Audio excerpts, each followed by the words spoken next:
ಮೊದಲಿಗೆ ಎಲ್ಲ ಬಿಜಾಪುರ ಮಂದಿಗೆ ನನ್ನ ನಮಸ್ಕಾರಗಳು. ತುಂಬಾ ಖುಷಿ ಆಗ್ತಿದೆ ಸಾಕಷ್ಟು ವರ್ಷಗಳ ನಂತರ ಇಲ್ಲಿಗೆ ಬಂದಿರುವಂಥದ್ದು. ಅದು ಮಾಂಗಲ್ಯ ಶಾಪಿಂಗ್ ಮಾಲ್ ಉದ್ಘಾಟನೆ ಕಾರ್ಯಕ್ರಮಕ್ಕೆ ಅನ್ನೋದು ಇನ್ನೂ ಖುಷಿಯಾದ ವಿಷಯ. ಯಾಕಂದರೆ ಈ ಒಂದು ತಂಡದ ಜೊತೆ, ಈ ಬ್ರ್ಯಾಂಡ್ ಜೊತೆ ನನ್ನ 2ನೇ ಅಸೋಸಿಯೇಷನ್. ಈ ಮುಂಚೆ ಒಂದು ಸ್ಟೋರ್ ಓಪನಿಂಗ್ ಮಾಡಿದ್ದೆ ನಮ್ಮ ಕರ್ನಾಟಕದಲ್ಲೇ. ಈಗ 2ನೇ ಸ್ಟೋರ್ ಓಪನಿಂಗ್ ನಮ್ಮ ವಿಜಯಪುರದಲ್ಲಿ ನಡೆದಿದೆ. ಆ್ಯಂಡ್ ತುಂಬಾ ಖುಷಿಯಾಗಿ ತುಂಬ ಜನ ಬಂದಿದ್ದರು, ತುಂಬ ಜನ ಸೇರಿದ್ರು. ನೋಡೋಕ್ಕೆ ಖುಷಿ ಅನಿಸುತ್ತೆ. ಆ್ಯಂಡ್ ಇಷ್ಟು ಫ್ಲೋರ್ಗಳಲ್ಲಿ ವೆರೈಟಿ ಆದ ಆಪ್ಷನ್ಸು ಎಂಟೈರ್ ಫ್ಯಾಮಿಲಿಗೆ, ಜೆಂಟ್ಸ್, ಲೇಡೀಸ್, ಮಕ್ಳಿಗೂ ಎಲ್ರಿಗೂ ಸಿಗೋವಂಥದ್ದು ಅಂಡರ್ ಒನ್ ರೂಫ್. ಪಟ್ಟು ಸ್ಯಾರೀಸು ಹೆಣ್ಮಕ್ಳಿಗೆ ಭಾರಿ ಇಷ್ಟ ಆಗೋವಂಥದ್ದು, ಸಾಕಷ್ಟು ವೆರೈಟಿಯಲ್ಲಿ ಸಿಗೋವಂಥದ್ದು, ಒಳ್ಳೊಳ್ಳೆ ಕಲೆಕ್ಷನ್ಸ್ ಇರೋವಂಥದ್ದು.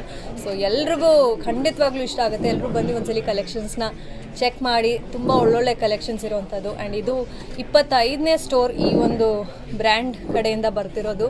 ಅದರೊಳಗೆ ಗೊತ್ತಾಗುತ್ತೆ ಎಷ್ಟು ಸಕ್ಸಸ್ಫುಲ್ಲಾಗಿ ಜರ್ನಿ ನಡೆಸ್ಕೊಂಡು ಬಂದಿದ್ದಾರೆ ಅಂತ. ಇನ್ನೂ ಕರ್ನಾಟಕದಲ್ಲಿ ಸಾಕಷ್ಟು ಸ್ಟೋರ್ಸ್ ಓಪನಿಂಗ್ ಇರೋವಂಥದ್ದು.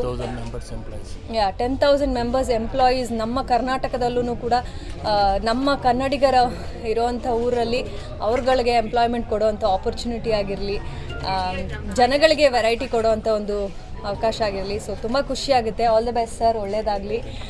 ನಾನು 2ನೇ ಸ್ಟೋರ್ ಓಪನಿಂಗಿಗೆ ಬಂದಿರೋದು. ಆ್ಯಂಡ್ ಇದು 25ನೇ ಸ್ಟೋರ್. ಇನ್ನೊಂದಷ್ಟು 200 ಸ್ಟೋರ್ಸ್ ಓಪನ್ ಆಗಲಿ. ಆಲ್ ಓವರ್ ಇಂಡಿಯಾ ಮಾಂಗಲ್ಯ ಒಂದು ಶಾಪಿಂಗ್ ಮಾಲ್ ಯಶಸ್ವಿ ಆಗಲಿ ಅಂತ ಕೇಳ್ಕೊತೀನಿ. Thank you.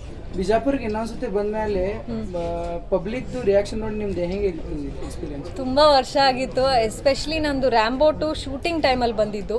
ಇದು ಸಿನಿಮಾ ರಿಲೀಸ್ ಆಗಿ ಸಾಂಗ್ ಎಲ್ಲ ಹಿಟ್ಟಾಗಿ ಅದ ನಂತರ ಇಲ್ಲಿ ಭಾಷೆಯ ಸಾಂಗ್ ಅದಾಗಿದ್ದು. ಆ್ಯಂಡ್ ಪ್ಲಸ್ ಅದಾದಮೇಲಿಂದನೂ ಸಾಕಷ್ಟು ಸಾಂಗ್ಗಳು ರಿಲೀಸ್ ಆದವು, ಸಿನಿಮಾಗಳು ರಿಲೀಸ್ ಆದವು. ತುಂಬ ವರ್ಷ ಆಗಿತ್ತು ಬಂದಿರಲಿಲ್ಲ. ಬಟ್ ಇಷ್ಟು ಜನ ಇಷ್ಟು ಕಾಯ್ಕೊಂಡು, ಈ ಬಿಸಿಲಲ್ಲೂ ಕೂಡ